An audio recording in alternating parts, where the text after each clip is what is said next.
Why are you diagnosing yourself with something that normally you would leave to a therapist or a doctor exactly? Why are you diagnosing yourself? Well, why do you think I have to wait for someone to tell me? What are you talking about? I mean, like, obviously they went to school and were licensed to be able to study the human brain and psychology and traits that are recognized to be able to identify when a person is showing signs of a specific type of way of being in order to diagnose them effectively or appropriately, and it's not going to be misdiagnosed or confused with someone who hasn't gone to school like yourself. So why are you self-diagnosing if you already have access to someone that can just diagnose you for you? Okay, so let's put it like this. Your question is revolving around why I'm not letting somebody else outside of me have the power to tell me who I am. Your question also revolves around the fact that because I didn't get a specific license to decipher for myself what I'm recognizing for my own personal traits, that I'm not capable of identifying for myself what traits and possible diagnoses I have for myself. Don't you think that is a pattern of giving my power away to somebody else just because they have a piece of paper and because they read some books? You don't think that me consistently going outside of myself to tell someone things that I'm capable of identifying for myself and then waiting for them to tell me isn't me not being responsible for myself, but waiting for somebody else to tell me who I am? You don't think there's something wrong with that kind of practice, of pattern? Especially when you know that you're practicing your own personal self-awareness responsibly and you're not spiraling within it, but you're being responsible while you're doing it. You don't think the system has taught us to consistently look outside of ourselves to have somebody else tell us what's wrong with us, instead of teaching us to figure that out for ourselves while we decide if we want to get more advice externally from ourselves with someone else that is educated in whatever they've read to help guide us towards what we need to identify for us? Because what about the experiences where people get misdiagnosed? And these were diagnoses done by people who have a piece of paper. Well, what do you think about that? Well, the debate you're holding, I mean, despite the fact that it has value in some capacity, I think it's weird how you're trying to go against a regulated system that has clearly for years helped society evolve because people have given their power to others who have decided to dedicate themselves to the study of diagnosing other people for people so that people know how to navigate their own lives more effectively. And so it's just weird how you're trying to go against a system that has lasted for so many years. And obviously, despite some of the clear setbacks with misdiagnosis, has obviously been successful since obviously there's more and more people getting more concerned with their own personal mental health, obviously. So that's why I think it's just weird how you're choosing to decide when you're going to ask and not ask for assistance external of yourself, and you're deciding to pick and choose when you're going to do that. I think it's just weird. You're a weirdo. I think you need help. And I think you need to seek it. And no, I don't mean within yourself. I do mean with external of yourself. Because you're almost coming off like an incessant know-it-all. Well, let's back up the train here, okay? Let's just back it up for a sec, okay? That is your existence, okay? That is how you want to exist. You want to exist through letting somebody else tell you who you are go on ahead.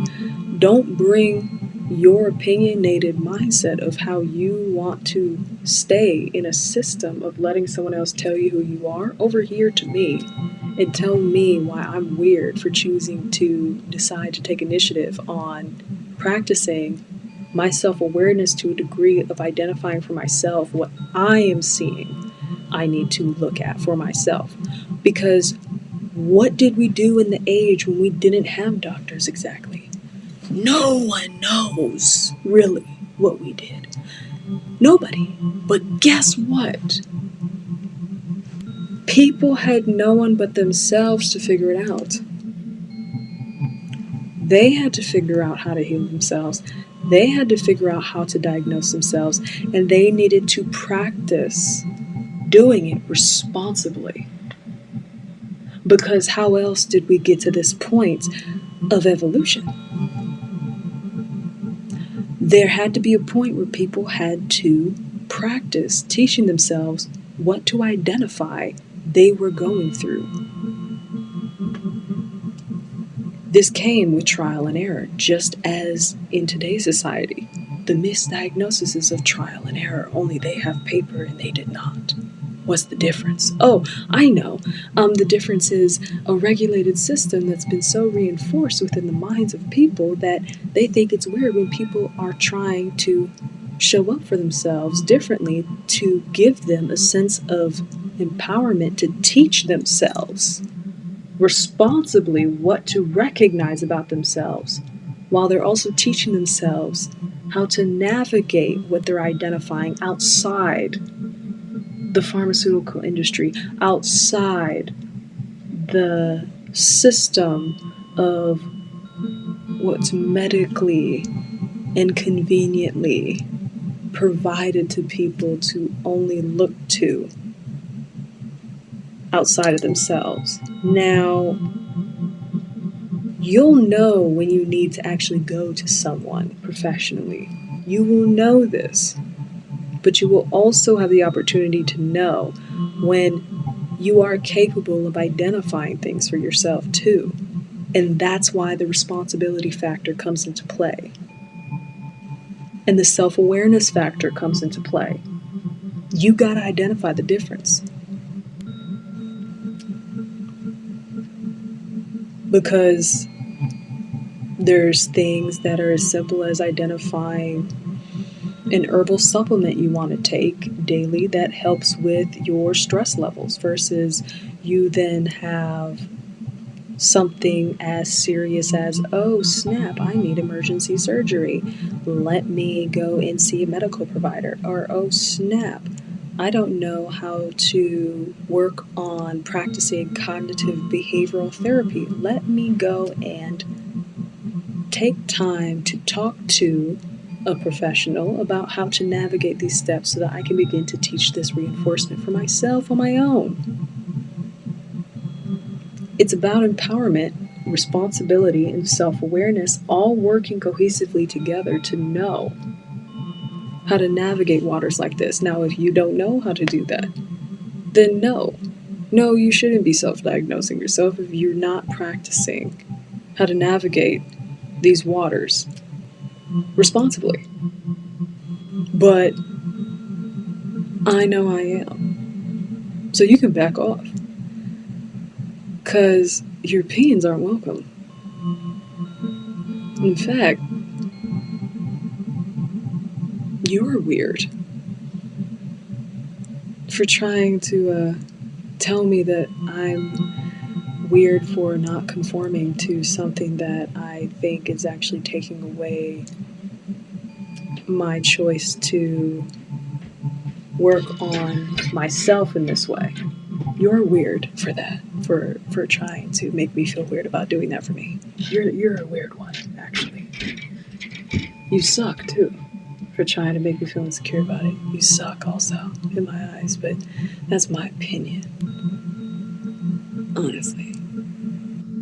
Well, you ain't gotta be mean like that. I mean, when you say it like that, I guess I get it. But you ain't gotta be all like that. I mean, honestly, I don't suck. I just called you weird. Maybe I said a few other things, but you gotta be mean about it. I will be however I want towards anybody that doesn't know how to stay in their own lane. And so it's best you stay in yours, or else you're gonna be experiencing more negative experiences with me. And you're gonna get your feelings hurt even more. So just stay in your lane and let me do my thing and exist how I want to exist. And you can exist how you want to exist, and you can just leave it alone. Nobody's asking for you to put in your 2 cents. Because that's weird. That is weird. Especially when it's unwarranted.